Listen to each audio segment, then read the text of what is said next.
hopefully some other people will join us in the room, but there's a few people online. I see. Hello, everybody online.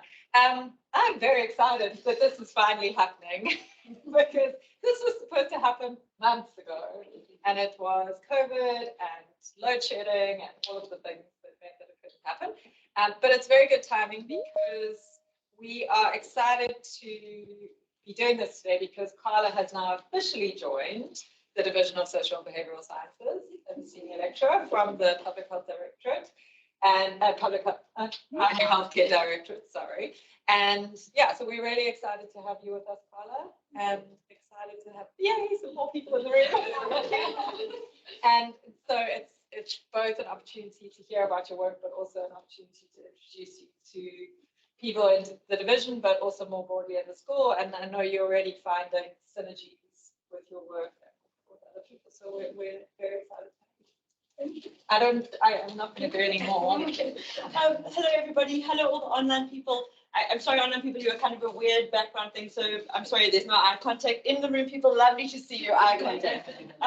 Thank you very much both for having me and for this warm welcome.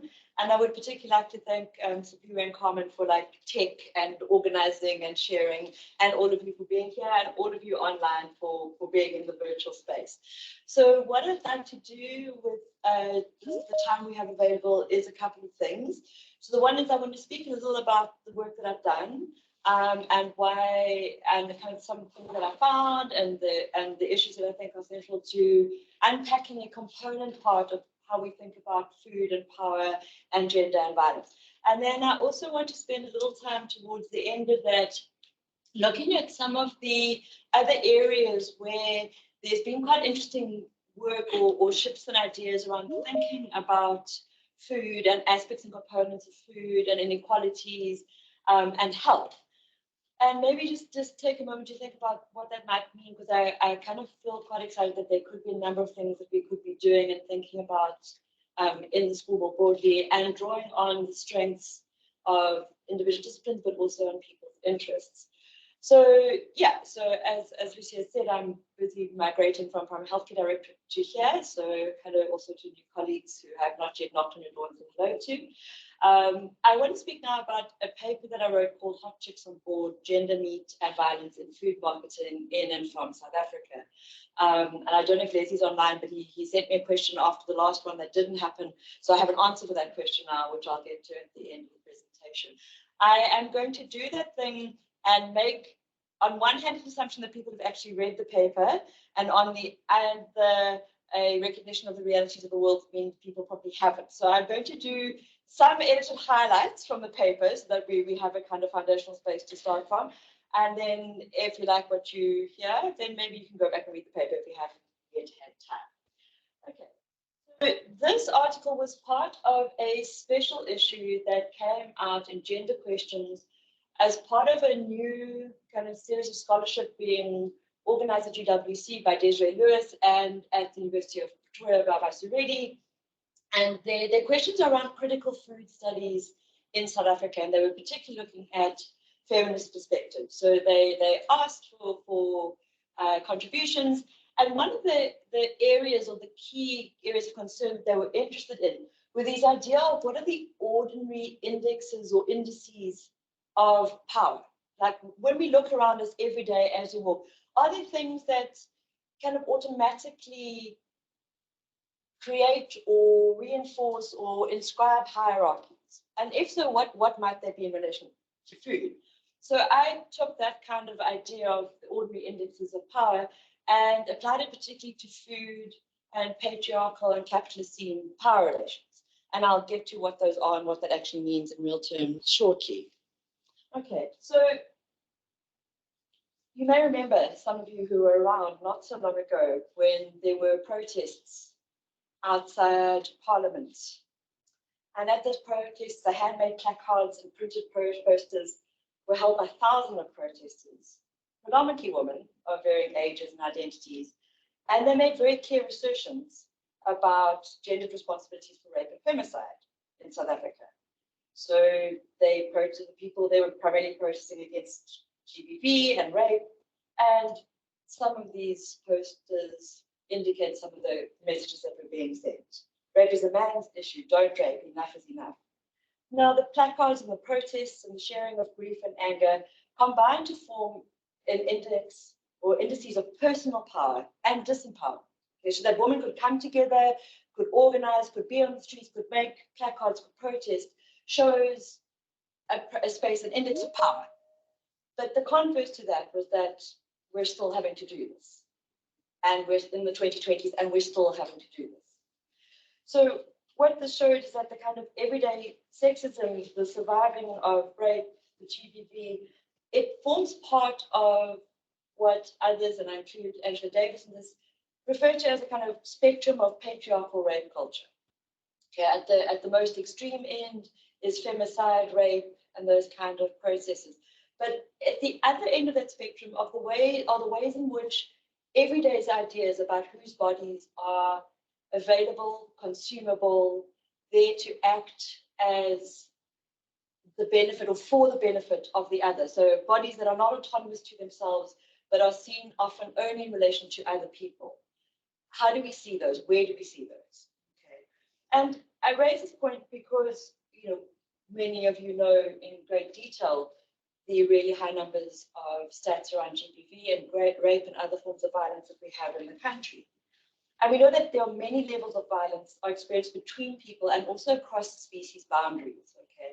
And the types and degrees of violence are embedded in physical, emotional, structural, economic, social, historical, and political inequalities and inequities. Okay, so some of this is kind of fairly obvious and self-evident, but I just want to make sure we have a little bit of context. Okay. And we know about the gross inequalities that we're experiencing. Every year, Oxfam puts out yet another report about how the 1% is getting richer. In the last few years over COVID and now with what's happening here, we've seen food price inflation while fossil fuel industries make billions and billions in profits and go over and above their profit margins. So the gross inequalities of the world are fairly evident for all of us who walk around with our eyes vaguely open. And some of that inequality is reproduced in almost unconscious everyday aspects around us that we may not even necessarily think about or think through. Now, there is a very direct link between violence, between politics, especially in this country, but actually, arguably all countries, but let's focus on here now, and food. And if we have a little jaunt, a very broad, sweeping brushstroke history, and it is very broad, sweeping and brushstroke, over some of the key figures in South Africa's political economy, we see many similarities, okay? There have frequently been political leaders in this country who make use of their political position to further their own economic gains, to develop entire industries, in the case of Sept Road's mining industries, that have then had long-term knock-on health effects for the country. Okay. Van Riebeck, of course, when the original idea was to set up a station here, completely organized around food. The point of being at the Cape was to provide fresh water and fruit and vegetables, and so the gardens were created at the cost of displacing people, at the cost of disrupting existing trade routes, okay? Jacob Zuma, well, I'm just going to leave that, I'm not even going there. And then, of course, our current president is directly linked to food in the fact that he was, of course, a majority shareholder in McDonald's, okay? So he was like intimately linked. His fortune and the fortune of, and the misfortune of other species are very, very intimately related to some of his power. Okay. So we know that there's that component. So we have a context of violence, we have a kind of long history of that, we have an association of violence with politics, but we also have an association of a food system that, while it has long been exploitative of both people and very violent, is now also having a violent impact beyond just the individual or the species or the soil or the land. Okay. And we know that increasingly research, and most recently even the more conservative WWF has put out a paper around how the mass-produced factory farming that we use primarily to grow flesh foods is having a huge effect and impact on the climate crisis. So you have a mechanism of producing food that is having impact both on the broader climate crisis, let alone those animals that are being slaughtered, but also on people's health, in the sense that we know that there are increased risks to heart disease, lifestyle diseases, because of the types of food people are eating or choosing to eat. Okay. In that unraveling or the bringing to the fore of the emergency crisis, the climate crisis, is of course a gendered component. Okay, so organizations like Women have been speaking about this for years. The ecofeminists, queer ecologists have been talking about this. The climate crisis, when it's happened, is going to be race, it's going to be class, it's going to be gender. As every crisis has been before, and as every crisis will be, unless we resolve the actual systemic issues that are going on. In the same way that COVID and other pandemics exacerbate social inequalities, the climate crisis will do the same thing. And it will also reinscribe some of the positions of dominance and violence that we currently experience, but it would make them worse. So ecofeminist thinkers for a long time have argued that the same systems and ideologies that perpetuate and facilitate violence against and the exploitation of women also facilitates the violence against and the exploitation of the environment. And as Mallory explains it, the basic thesis of ecofeminism is that environmental and social oppressions are entangled and must be addressed concomitantly. So we cannot have a full belly environmentalism that cares only about big 5 megafauna, while at the same time people are starving and have no access to water. Okay, these things are intimately connected. They're connected by the power structures that create them. They're connected by the ideologies that we choose in our social, economic, and political context to carry on. So we know that there is a current global capitalist monopolizing and sale and marketing of food that creates a food crisis for everyone. Okay, Pick and Pay does not need, not just Pick and Pay, pick whichever supermarket, because they're all in this. Okay, the supermarkets don't need to be earning the profits that they are. They do in the sense that that's what the job of generating profits. But there's no actual need that people who are trying to survive on 350 rand a month should be able to buy less and less food. So these are the kind of bigger structural contexts in which this happened. We know that in South Africa, there is an increased consumption of meat, and we kill literally millions and billions of tons of meat. Okay, so often when you read about this, you'll notice that there's a complete disassociation of the actual animal that's being killed, and it gets reduced to a tonnage or a renaming of a thing. So it's never, the calf called Ben or whatever. It's always just the pound of veal, the kg of veal. So that's a whole other discussion for another day. But we know that there is a link between these broader systemic violences and everyday things around us that are linked to food. So what I want to do now is to draw on particular examples of the marketing of meat by providers of fresh food. And the argument that I make is that in these instances, fresh foods are associative as an index of gendered and speciesist power relations. Okay, so in the same way the placards were index of certain kinds of powered disempowerment or empowerment, the examples I want to show you now, I argue, are an index of gendered and speciesist power relations, and linked particularly to food consumption, violence, and the climate crisis. What we're going to see in the examples that I want to show you are the different types of violence against women and other species and how they're encoded and normalized as part of social and economic processes, linked specifically to certain ideas about gendered roles. And here I'm thinking about masculinities and femininities, and the consumption, in this instance visually, but also when you pay your cash and get your burger, of fresh foods. Okay, so just to give you some stats in case you're interested, meat consumption in South Africa has been rising. The USDA Foreign Agriculture Report indicated in 2015 that South Africa was consuming 2.9 million tons of poultry, beef, and pork meat per annum.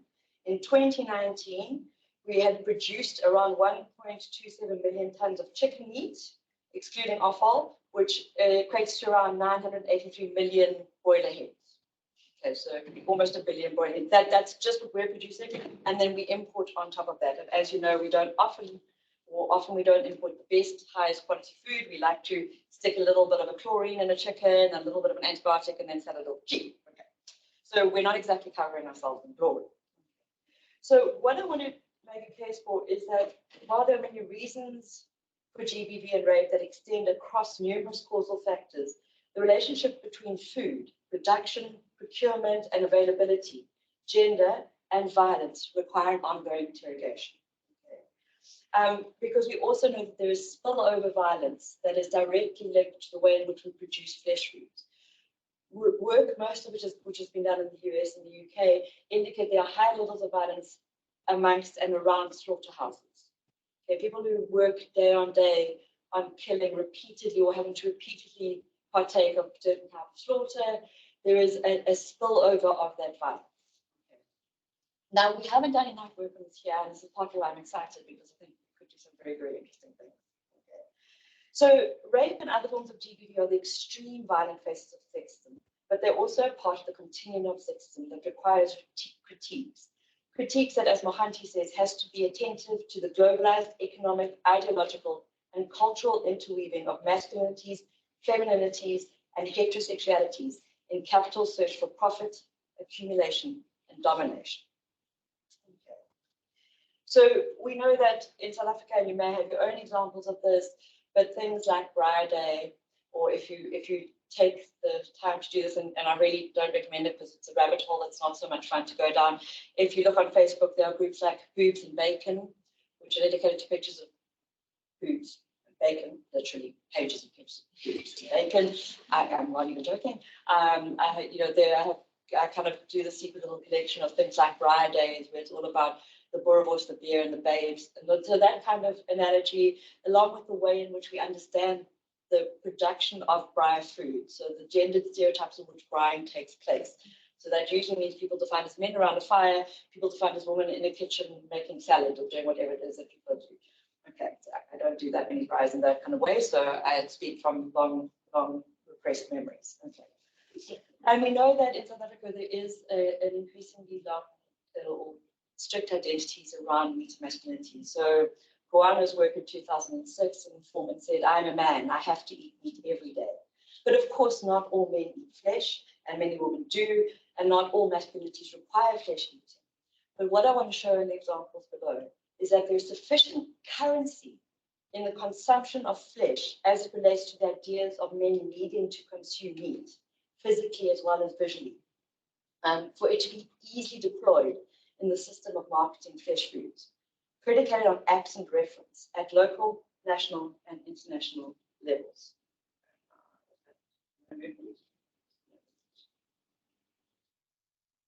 So let's start with a local example. So I first started seeing these when I moved to the Western Cape, and I'm now delighted that I can actually use them in a paper. So if you drive around campus enough, you will see these trucks. They're also often on the N2. They belong to a kind of medium-sized local wholesaler that deals in frozen fish foods, primarily chicken, some seafood, and a few vegetables thrown in for good measure. Okay. The trucks say things like, we won't chicken out on you, we're a wing commander, so we rule the roost. So there's a deployment of kind of ideas around chickens, an anthropomorphic idea around chickens or hens on most of the trucks. They also have these trucks, okay? Hot chicks on board. Our breasts are bigger and better. Now, just to make the obvious point, they deal in frozen chickens. So when they say hot chicks on board, they're not talking about a cooked chicken, okay? What is being used in advertising is quite clearly the deployment of the idea of good-looking, hot chicks, derogatory word for women, and the assumption is that they are hot chicks on board the car. Okay. The other ones, our breasts are bigger and better. Okay, I mean, I think advertising standards may have an issue here. Like, has anybody done a comparative breast size issue? And that's a whole other issue. But quite clearly, what they're deploying here is the idea of breasts as sexually desirable, as things that the constant narrative around women is that you must have bigger breasts. You know, nobody says you must have smaller breasts. The ideas and sexualization of women as they're associated with their body deal with the idea of big breasts. Okay, so the significance of this is manifold in a number of ways. The one thing is that clearly the women that are the subtext of this idea of the hot chicks are removed from this context, but so are the actual chickens as whole hens that exist happily in their lives, doing hen things and making hen babies. Okay, so in both those cases, the woman and the actual flesh foods are removed from the ideas, but what is deployed is an idea of sexually available and sexually attractive femininity, presumably for a male market. I have not done work on the LGBTQI community, so I can't speak for this, but I'm not thinking that this is targeted at, lesbians running around going, oh, we want a hot chick on board a chicken truck. I may be wrong, but it doesn't strike me as that's the primary space in which this advertising is targeted. So the body of images these ideas feed into are easily available flesh or things, male and female, without agency, and removed from the realities of the violence associated with making them available against their will. Okay. So the idea here is that there are absent reference, and this is a term that Carol Adams, many years ago when she first wrote The Sexual Politics of Meat, followed by The Pornography of Meat, so she wrote those in 1990 and 2003 respectively, spoke about that we disassociate what we eat from the thing we eat. So a burger is a burger, it's not a cow. Okay, or cheese is cheese, it's not the milk created for a small being that is trying to grow. And also in these contexts, women are not complex, independent beings. They are pieces of meat available to be looked at, to be viewed, to be seen. So the truck deliveries, there are assumptions linked to the supplying and selling of the raw flesh of a species intended to be consumed, the actual living chickens. And there's also a woman as whole diverse being, living lives unrelated to physical size and form, or attractiveness and desirability to heterosexual men. That both of those things are absent. So what we're essentially talking about is a dismembering, a desiring, and a consuming. And this kind of feeds into what Adams has often spoken about. Behind and hidden behind the puns of the trucks are the tussles between emerging farmers and industrial food complexes, exemplified in the use of land to grow grains to feed animals that will also then be used to feed people as opposed to letting people eat the grain. Also hidden are the potential health concerns for meat eaters, non-meat eaters, and the animals being slaughtered, the working conditions of those in abattoirs and meat packaging plants, and the impact of large-scale animal production on water use, soil health, and air quality. Hidden behind the marketing on the machines are multiple forms of violence between and across species that have deleterious impact on the planet. So on one level, they're just a pun, they're just a joke. But on the other, the constant removal of the realities of what food production and what food is allows us to disassociate what we eat from the violence that is generated in food systems that we currently have. Which brings me to my next example. Okay, so this is a national example, and it comes from a fast food company you may all recognize. In 2008, Pillay worked on a master's thesis that examined stereotypical representations of women in adverts aired on the South African public television. And Pillay was building on work by Goffman from 1976. Those of you who may be familiar with this area of work, there are always particular ways in which women are presented in adverts, and it's kind of a subservient and not directed to camera. When it is directed to camera, it's very much around a sexually explicit. There's a kind of fairly substantial body of work in this. And in Pillay's work, unsurprisingly, those same kind of images were presented. So there's certain roles that women play in advertising. They're either sexy or they're the very caring mother. So if you think about a dental advert, or like if you don't have this, you're not protecting your children, you're somehow wrong because you're leading them potentially to be dangerous. So there's a whole series of roles that women play in advertising. But that same year, this advert came out, and I want to just actually show you the advert so you can get a sense of it. Thanks to an ingenious technological breakthrough, this TV set is able to detect exactly where viewers' eyes are focused at any given moment.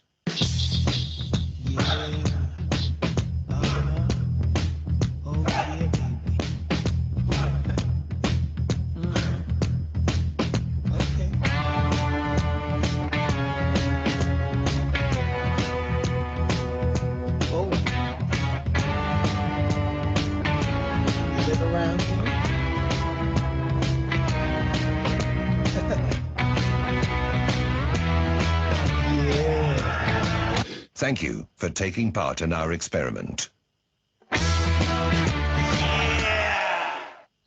Okay, so if you want to read the detailed blah, blah, blah, second by second analysis of that advert, it's in the paper, okay?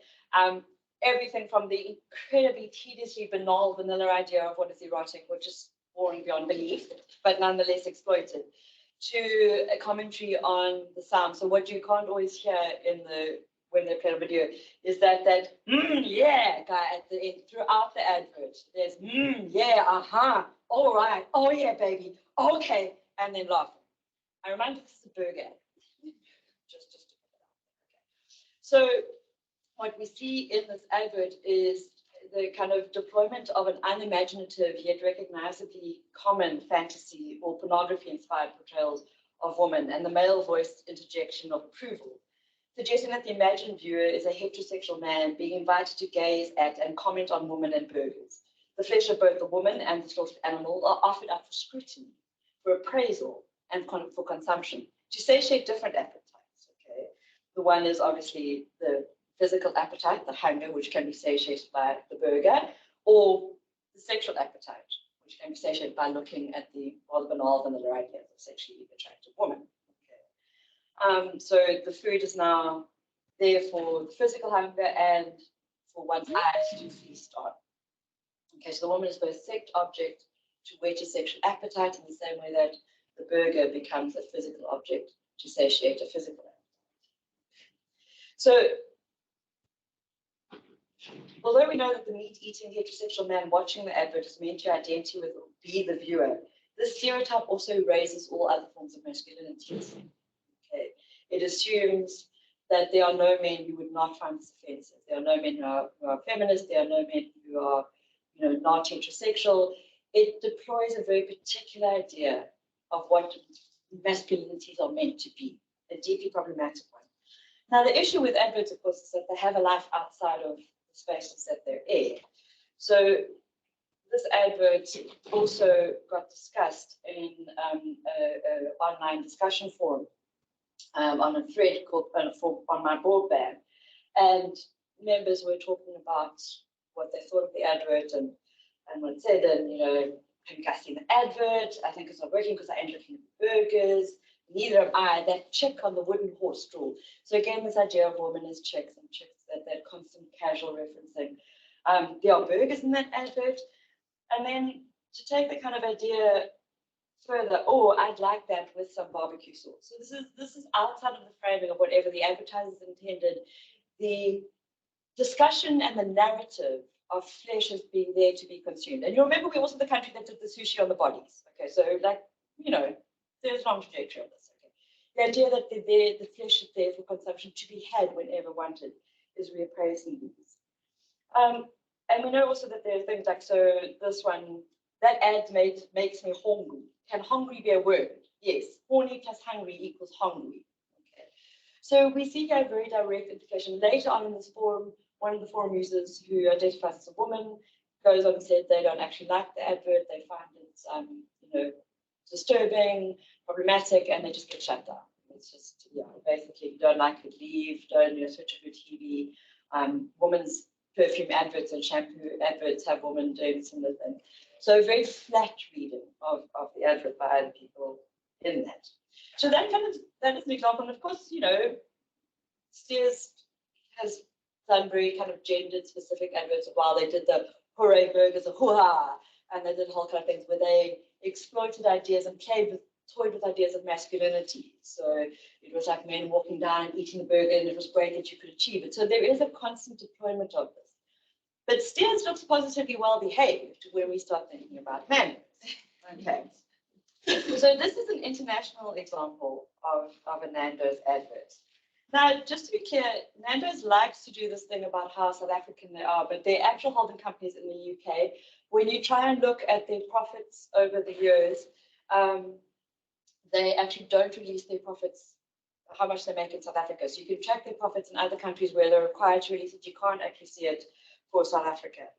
They have had quite a controversial, kind of time with the adverts. And often, the adverts, particularly more recently, they've changed the advertising companies around, political context in South Africa. And the argument is always that they're trying to find spaces for people to come together or to laugh together at the things that are troubling South Africa.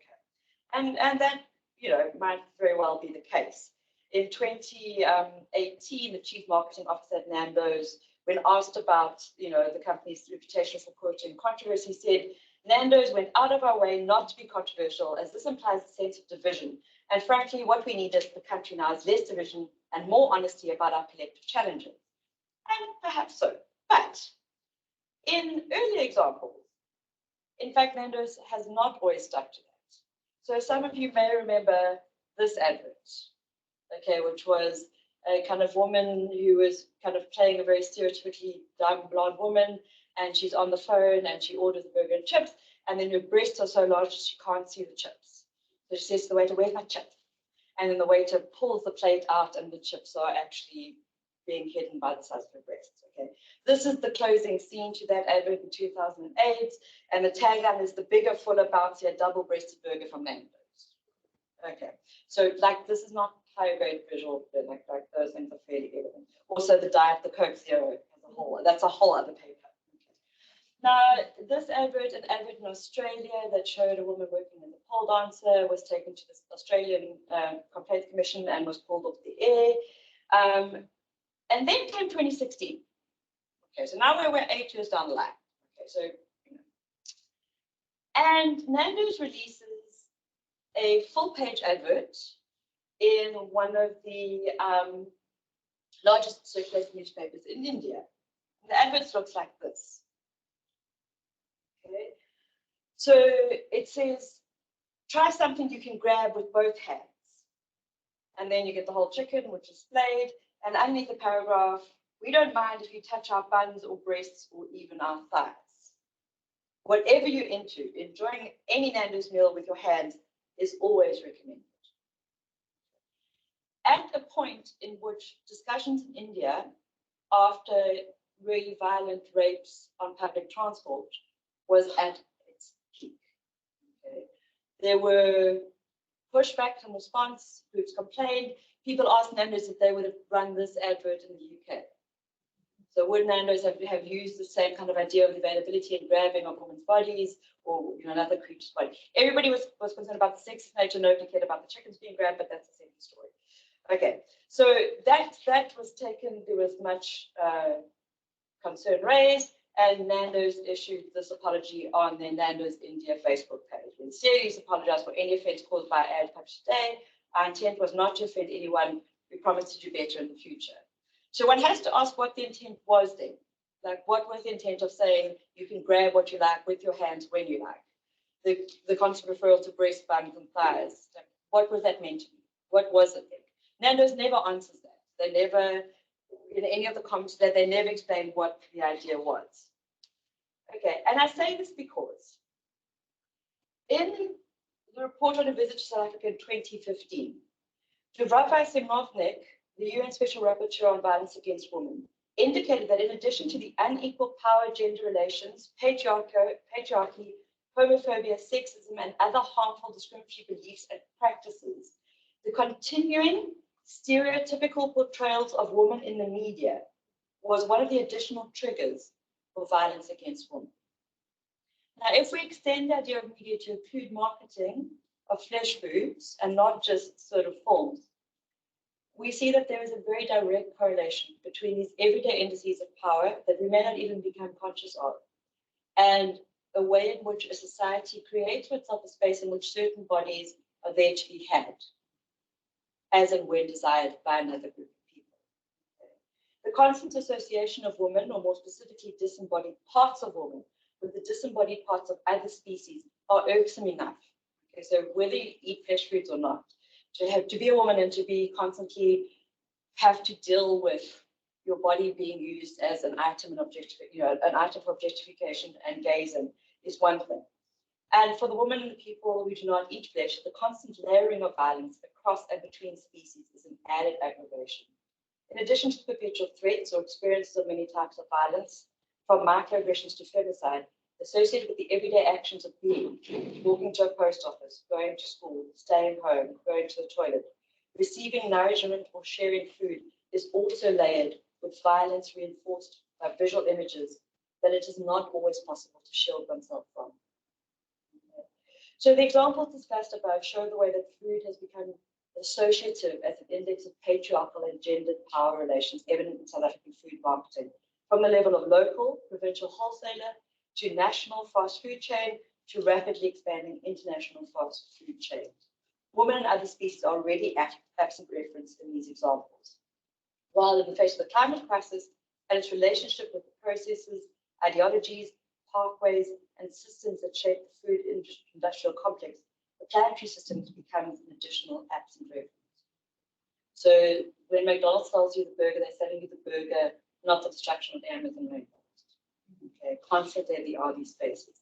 So what does that mean? What does that mean for us as people interested in health, as people interested in what we eat, if we're lucky enough to eat every day, or people who are concerned when we don't have enough food? Well, a couple of things that have been happening kind of in the kind of recent future that have been, or recent past that have been quite interesting. Wellcome sponsored the Eat Lancet Commission, which was one of the largest commissions to address what would be required in terms of a shift in diets across the globe to try and mitigate the climate crisis. The executive summary and full reports are available in the Lancet, but also on the website, and the article in the Lancet was called Food in the Anthropocene, the Eat Lancet Commission on Healthy Diet for Sustainable Food Systems.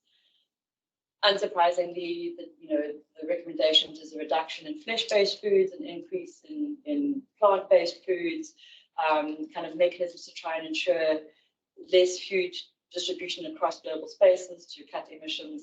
So there's nothing in there that's particularly radical or shocking. They also break the link between increases in lifestyle diseases and the implications of that for certain populations groups where kind of cheap, unhealthy foods are often the only thing that's available.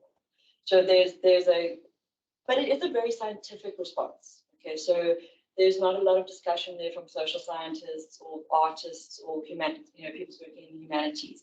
So, but that was never its task. Its task was to provide the data, which it does. There are also then, if we take kind of Carol Adams as a starting point, a new generation of scholars in the US particularly, so I'm thinking here of people like Breeze Harper, who are actively addressing issues of food and racism and sexism and classism. So a more intersectional approach to understanding food and food securities or insecurities or sovereignties and race in the States. Yeah, in South Africa, there's also been a kind of shift in people and interests. So Jane Shuti is from Rwanda originally. She actually runs the cafe at Bertha House just down the road. And Jane is a kind of an African vegan who uses her space and her capacity to promote foods that are from different regions on the continent in an effort to get people to remember what some of the kind of, and I use the term with big quotation marks, traditional foods were of the continent that are plant-based. Okay. So the idea is that, there is a more contemporary idea that meat has a particular significance. But parallel to that, there has been a long-standing history of plant-based foods that often got removed because of changing colonial landscapes, or in South African context, apartheid landscapes, where certain types of crops are grown at the expense of others. So part of what she is kind of interested in doing is reminding people of the diversity of plant-based foods. Okay. The other person is Chef Carla. Chef Carla, kind of well known because she cooked for the first group of women rangers who protected rhinos in Zimbabwe, and has also, and then you're seeing increasingly from other disciplines, dietitians, activists, often with one or multiple kind of areas of interest in terms of social justice or activism, coming together and speaking out about essentially the politics of food. In terms of things that are happening in sort of perhaps intellectual or academic or educational spaces, the critical food studies is where this paper originally found its home, is being co-hosted by UWC and University of Pretoria, and its sole purpose has been around thinking about the kind of how humanities could help engage and think about the significance of food for people, because food is never just food. Okay, food is never just nutrients. Food is our emotional connection.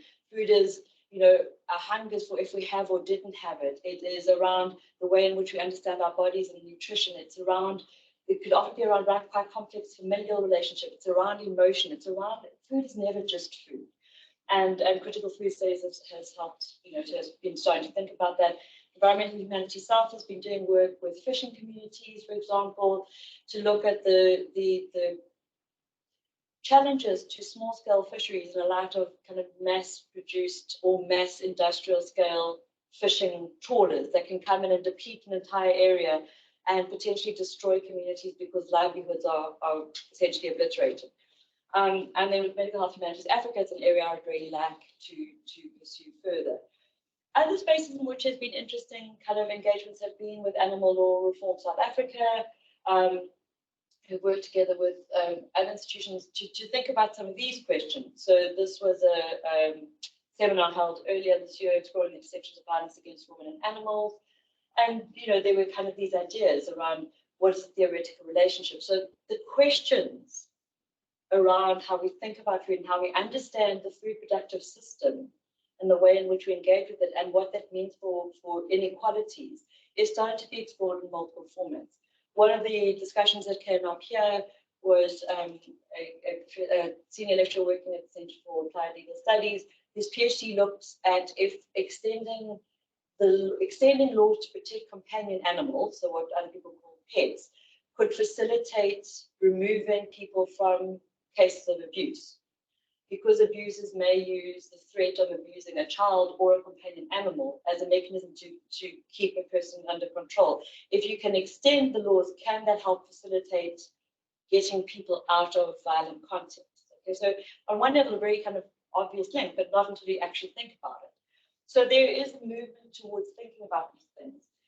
We also launched this year something that I hope eventually to bring back to the MPH, and we did have MPH students doing this course, a course that looked at the ideas of food, gender, and planetary health. So what are all the, and these are only a few, but what are some of the ways in which we can think about food and the complex dynamics and relationships and identities associated with food to help us think through the eventual impacts we want to have in terms of making the world healthier, both for people in it and for the planet. Which brings me to us and to here and to now, and I know I need to stop, but it strikes me that School of Public Health, this faculty more broadly, is really well placed to bring together expertise in all sorts of ideas around health and healthcare and what it means to be healthy, and to have conversations with humanities, with social sciences, with the arts, with laws, to think about what it means to change and to understand and to interrogate food.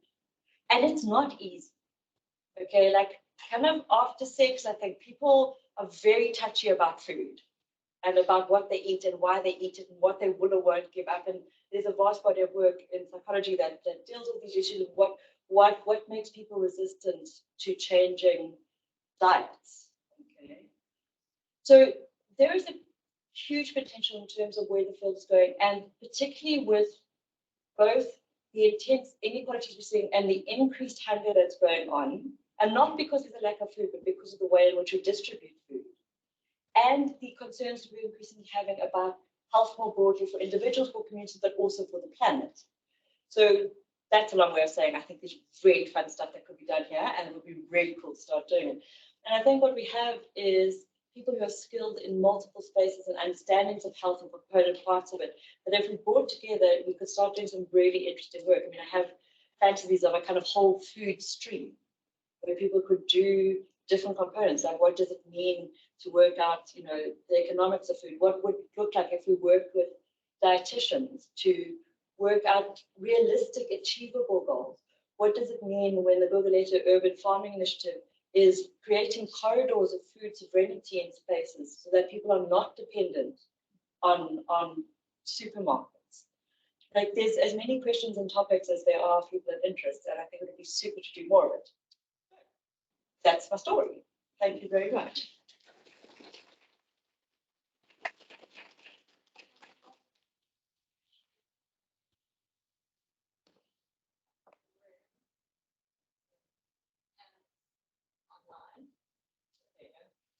Hi. Hi, everybody. Should we take questions from the room first, and then we can take questions from online?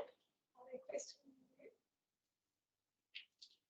Oh, there's a long question online. Oh, okay. But let's take questions from the room first. Okay. Gives you time to read the question. Yes. Yeah. Carla, thanks. Yes. Just so you know, I came in like, as but only like 15 minutes in, so I feel like I need to say this. I was listening upstairs multitasking on another meeting, so it's not like I come in and ask a question. I'm like a white man. And what I wanted to ask is about interventions. Because let me preface it by saying I think it's incredibly exciting.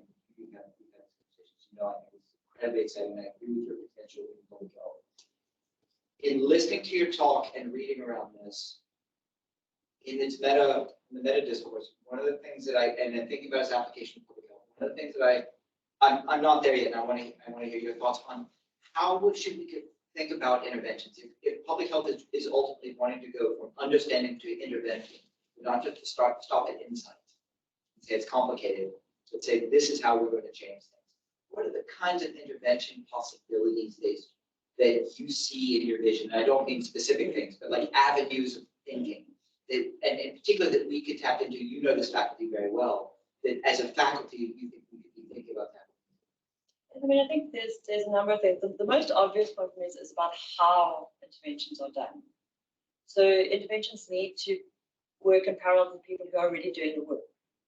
So my first issue is let's not recreate the thing. Also, considering the very complicated politics of food on this continent, there's no way people can be going and telling people what they can and can't do. It has to be context specific, by suburb, by street, by literally house by house, because the context that people live in this country are very different.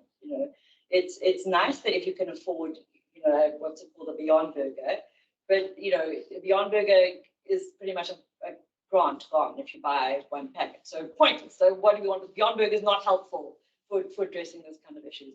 So I think I hate to go back to the not said, but I think the first intervention we need to have is with ourselves and what we do and how this faculty runs things.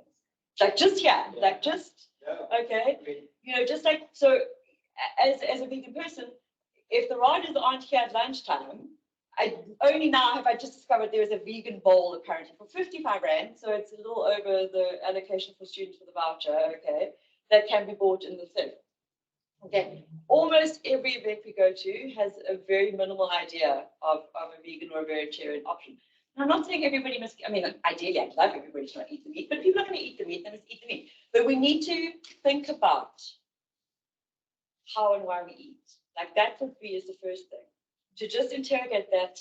So before we start thinking about interventions, think about what we're actually understanding. All food, it has violence associated with it. There is no violence-free food. Like, whether it's, monocropping of vegetables is dangerous. It's a different kind of dangerous and a different kind of harmful. In terms of other interventions, I think it would be really nice to be able to support spaces where the politics of food sovereignty and what that means for community health more broadly could be supported, would make sense. And I don't feel like I have enough kind of insight to say exactly when and where, but I think that would be helpful. So rather than going into reinvent, find out what is working for people and where we can help. That seems to be a kind of really, standard place. Even that, you downplay it. Just even that is a direction would be a massive step forward in a paradigm shift for many of us. I think that's awesome. So also again, I'm the historian and the humanities person, so I take directive from those who know about the interventions. I'm not as cared with those things, but that's what I'm saying. I think if we got together and spoke about it, we could come up with some really interesting things. So one of the thing that's been happening most interestingly in terms of research around food has been at GWC, where they've had a series of what are called learning journeys. And there's been one in Worcester and there was one in Langa last week, where and the kind of general motto is speak once and listen twice. And the process is run in a way that the numbers of researchers are at least a third, if not more, of community members and kind of municipal members. So in Worcester, you may have seen this, there were articles published on this. Worcester has this it produces a vast amount of fruits and vegetables, and yet has incredible food insecurity, malnutrition, and hunger. And so that's a bizarre question. Like, how is it that you can live somewhere that is producing so much fruit and vegetables, but you can't get it to your children? And in that journey, early childhood development centers and people who walked on the streets, and researchers and members of the municipality walked the kind of main road where food is purchased in Worcester and spoke to people, and then went back to what we call hubs. And the people who ran the ECD spoke about what they struggled with to get food onto the plates of the children that they looked after. The hawkers spoke about the struggles they had in terms of, getting produce or being able to sell produce or whatever that looked like. And that formed the basis of where the research then went. So addressing those comments and based not on a kind of esoteric theoretical construct decided over here and then applied over here, but starting here and then working out how to address the answer. So, I think that, there are moves towards that in public health. Okay, Pancho, in the talk you mentioned gender, race, and class as the axes through which we see these explosive food adverts. Yeah, some of them. There's also abilities, disabilities, ideas of, body form, body shape. If a veganism is actually a luxury, especially in the global south, it's unaffordable to eat a balanced and correct diet. So how can veganism then be a recommendation for population health? So my first response is that veganism is not any more or less expensive.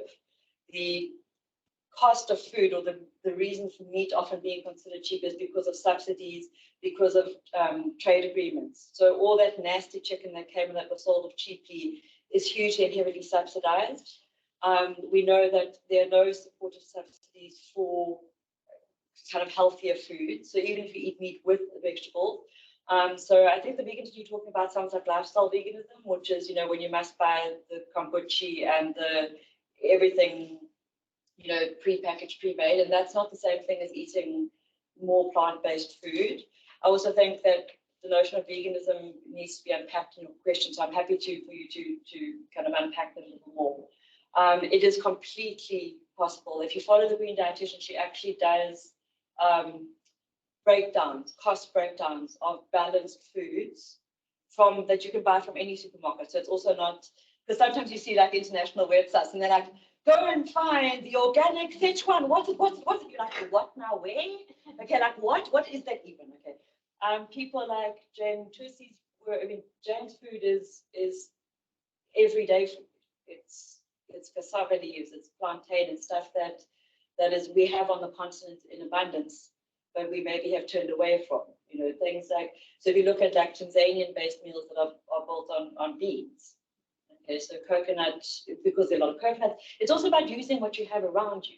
So we can make things affordable or we can choose not to. A McDonald's burgers is not that actual price. It doesn't actually cost what it costs because all the external costs have been outsourced. So the poor labor conditions, the export, all of that has been outsourced. So, what we pay for food is not the cost of food. So I think we need to think about that. So how can flesh-eating species and referring to animals as being is non-conventional. Well, in some spaces, yes, and could be seen as superfluous for public health. Well, except for the point that I make in the paper and that I think the references will show is that the direct evidence of the impact of mass production of flesh foods on health in terms of lifestyle diseases, cardiac diseases, cancers, but also directly on health systems, so air, water, food, is there, it's evidenced. Can we understand the importance of food production and the risk to population health using these vegan terms? Of course. I claim a veganism, I'm happy with that, I'm comfortable with it. Many people aren't, and partly what we see in terms of this is this weird thing that's happening of now I think people refer to plant-based, which is great, like generally because it means people might eat a thing more. It's a nightmare for me because I never know if it's vegan or vegetarian, so I have to end up spending more time reading labels. But yes, of course, it can be used in other terms. We can approach this in as many terms as we need to. Veganism is more than just not eating meat. There's a kind of other issue with that. So I think that there are ways to address all of these things that can be taken in terms that people are comfortable with. But this is kind of the argument of, can we talk about patriarchy and not say we're feminist?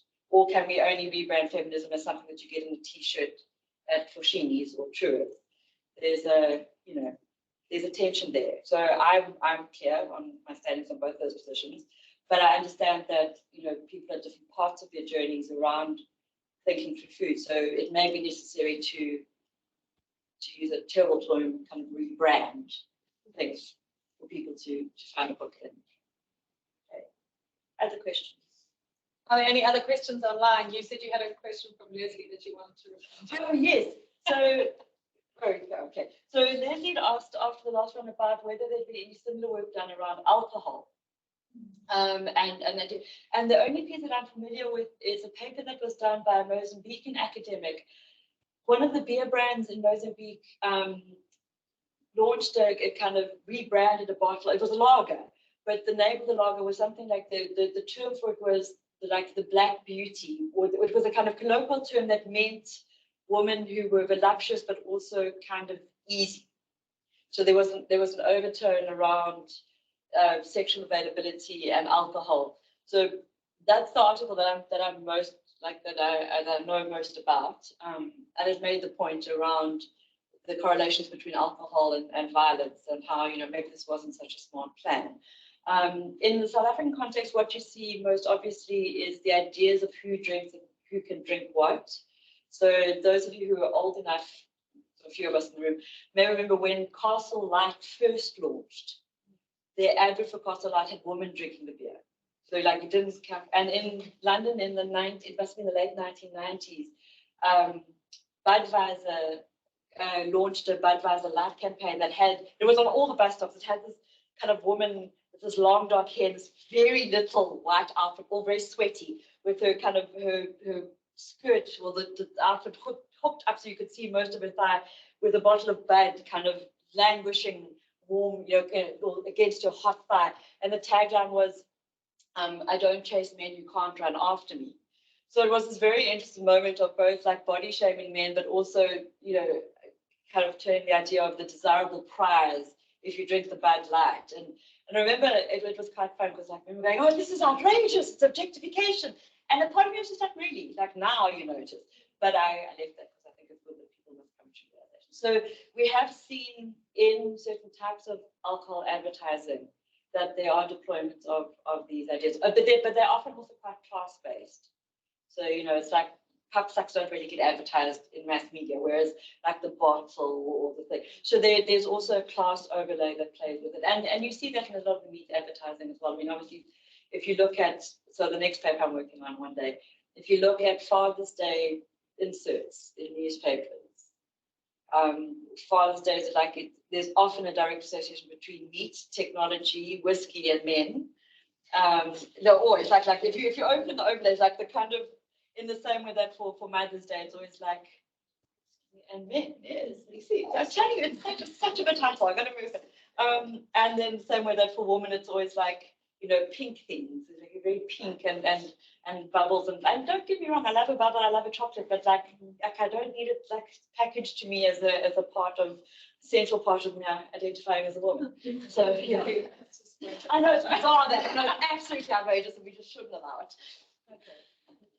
Thank you so much. It was a fantastic presentation. I love reading your paper. I read it for it was posed once, so I got into the back of my mind of memory. But I'm just thinking around conversations of what you've posed and the idea of like interventions, and not necessarily thinking about starting to think about interventions, but also in sort of the diabetes space and what it can mean, because I've recently worked in a diabetes project, and it's actually, even for people who have lived with diabetes, quite we were quite shocked by the little amount of education they have around food, but also a little amount of clarity around food portions and the ideas around what you can replace, or the importance of meat, and of course in South African diets, but also the sort of what we also found very surprising was that a lot of people, even when they were in a very little income, actually started producing their own food gardens and